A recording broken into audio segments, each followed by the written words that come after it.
The 2025 legislative session wraps up this week. ABC 36's Jane Davenport spoke with Senate President Robert Stivers on a number of topics covered this season and the Governor Andy Beshear's recent vetoes.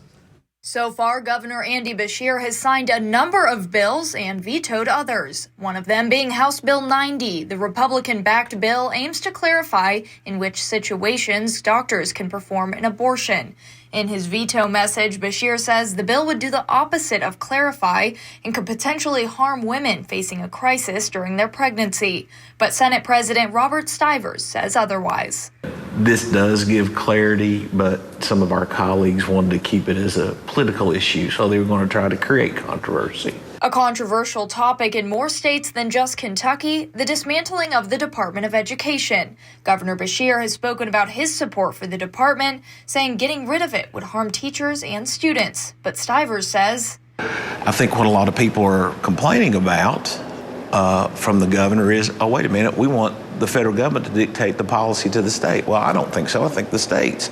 And I think you go back to the framers of our Constitution.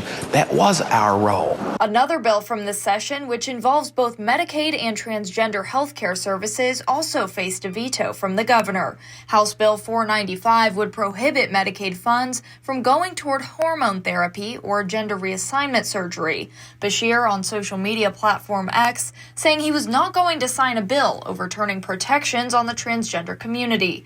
Meanwhile, Stivers saying Medicaid funds should not be going toward this type of health care. Is that something that the taxpayer should be paying for when private sector person can't get that unless they get some type of rider? The 2025 legislative session wraps this Friday. Stivers says on the to-do list is passing non-controversial legislation, confirmations for the Senate, and going through the governor's veto messages before deciding on whether or not they will override. The things we really wanted to focus on, the bigger issues, we got passed into the governor's office for his veto or signature well in time for us to maintain our constitutional right to override his veto. The next legislative session begins in 9 months. In Frankfort, Jane Davenport, ABC 36 News Now.